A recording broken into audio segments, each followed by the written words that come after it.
போலி பகுத்தறிவு பேசுகிற பேர்வழக்குகளை பார்த்து இருப்பீர்கள். போலி வீர வணக்கம் செலுத்திய ஆசாமிகளை பார்த்து இருக்கிறீர்களா? காணாதவர்கள் இந்த காணொளியில் காணலாம்.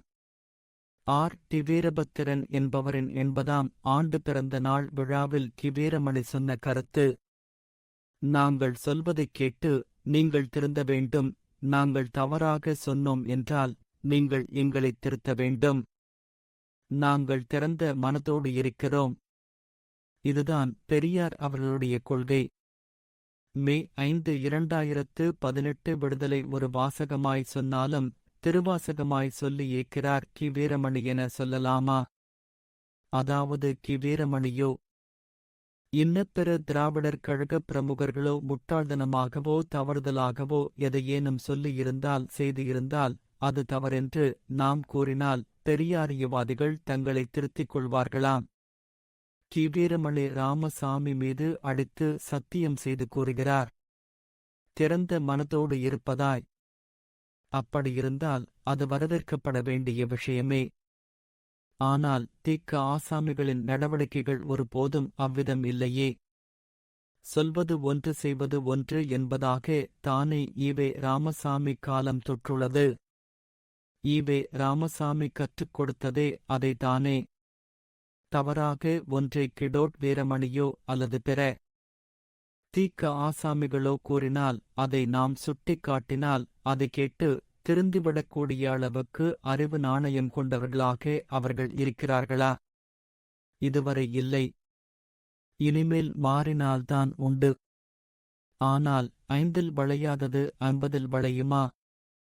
பெரியார் தந்த புத்தி போதும். எனக்கு சொந்த புத்தி தேவையில்லை என்று சொந்த புத்தியே வேண்டாம் என்று சொந்த புத்தியை குப்பையில் தூக்கிப் போடக்கூடிய வீரமணி எப்படி பிறர் சொல்லும் அறிவுரைகளை ஏற்று தன்னை திருத்திக் கொள்வார்? வீரமணி போன்ற மூளை சலவை செய்யப்பட்ட ஆசாமிகளின் யோக்கியதையை பார்த்தோமேயானால் அவர்கள் எந்த காலத்திலும் தங்கள் தவறுகளை திருத்திக் கொள்ள மாட்டார்கள் என்பது புரியும். அப்படி திருந்த வேண்டும் என்றால் முதலில் தங்களின் மூளை சலவை செய்யப்பட்டது என உணர வேண்டும். ஆனால் அதை உணர்கிற அறிவில்லாமல் தங்கள் தவறுகளை திருத்திக் கொள்கிற பக்குவமில்லாமல் எதிராளிகளை விபூஷணன் என்றோ பார்ப்பானிடம் பொறுக்கி தின்பவன் என்றோ தங்களை விமர்சிப்பவனை சொல்லியே பழக்கப்பட்ட இவர்களா நாம் சொல்வதை கேட்டு திருந்திவிடப் போகிறார்கள்? நாய் வாலை நிமிர்த்துவது எப்படி இயலாத காரியமோ அதேபோல் தீக்கவினர் தங்கள் போலி பகுத்தறிவுக்கு விடை கொடுப்பார்கள் என்பதும் நடவாத காரியம். நாம் வீரமணியிடம் எதை திருத்த சொல்லப் போகிறோம்? ஒரு பத்திரிகை ஆசிரியராக இருக்கிறீர்கள். நேர்மையாக பத்திரிகை நடத்தி நேர்மையாக செய்தி போடுங்கள். அறிவு மோசடி எதனையும் செய்யாமல் செய்தி போடுங்கள் என்பதை தவிர வேறென்ன சொல்லப் போகிறோம்? திருந்துவாரா திருத்திக் கொள்வாரா வீரமணி? சமீபத்திய வீரமணியின் விடுதலை பத்திரிகையின் போலி செய்திகளை பார்ப்போம். ஆம்ஸ்டாங் கொடூர கொலை விவகாரத்தில் பல கட்சி பிரமுகர்களும் சம்பந்தப்பட்டிருக்கிறார்கள். மானம் கெட்ட பேர்வழிகளோ அத்தகையோரை கட்சி பார்த்து செய்தி வெளியிடுகிற இனப்பிறவிகளாக இருக்கிறார்கள் என்பதை பார்க்கும்போது கொலை செய்தவனை விட இவர்களல்லவா கொலை பாதகர்களாக தெரிகிறார்கள். வீரமணியின் விடுதலை. பகுஜன் சமாஜ் கட்சியின் தமிழ்நாடு தலைவர் ஆம்ஸ்டாங் கொலையில் பாஜக மண்டல தலைவர் உட்பட 11 பேர் கைது என்கிற தலைப்பில் 7 முதல் 7 வரை 2024 நாள் விடுதலையில் செய்தி வெளியிட்டுள்ளது. ஆனால் அது உண்மை செய்தி அல்ல என ஆதாரத்துடன் நிரூபித்தும் ஆசிரியர் வீரமணி அந்த செய்தியை வெளியிடவில்லை.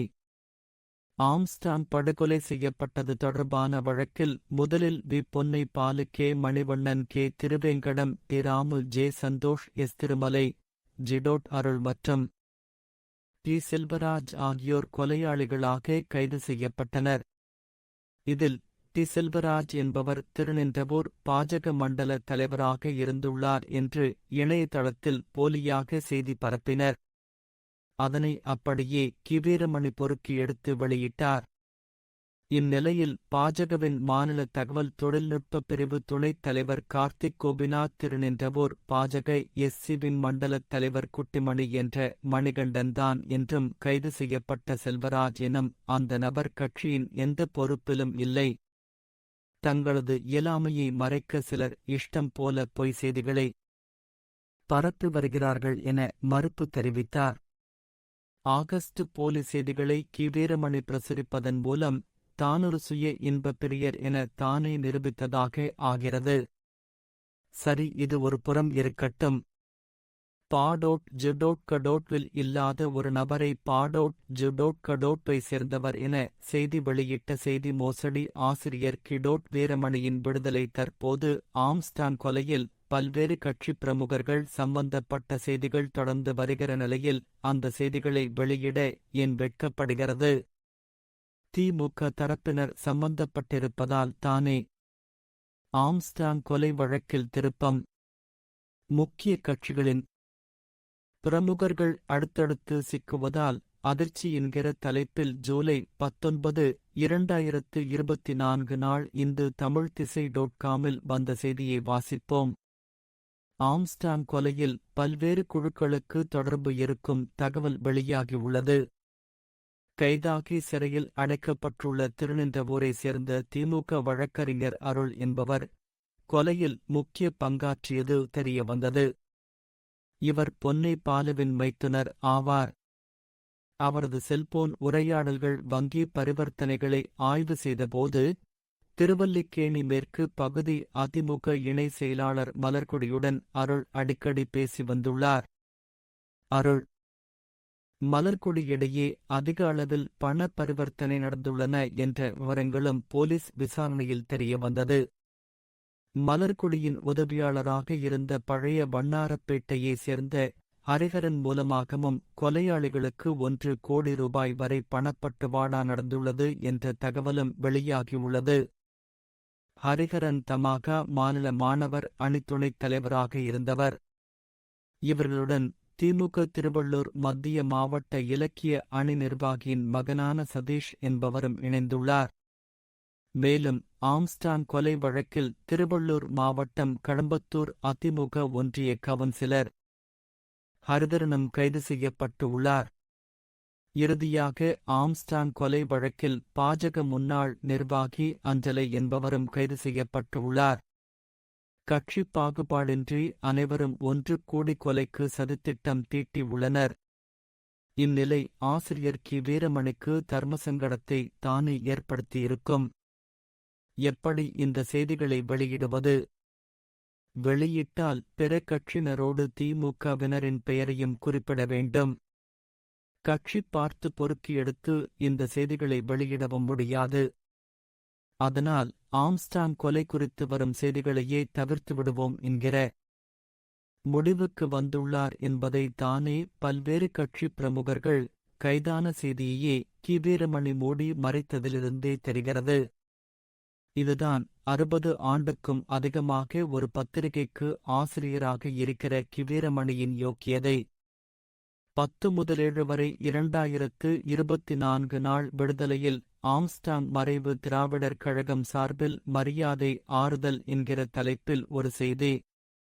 மறைந்த பகுஜன் சமாஜ் கட்சியின் மாநில தலைவர் வழக்குரைஞர் ஆம்ஸ்டாங் அவர்களின் இல்லத்திற்கு நேரில் சென்று திராவிடர் கழக துணைத் தலைவர் கவிஞர் கலி.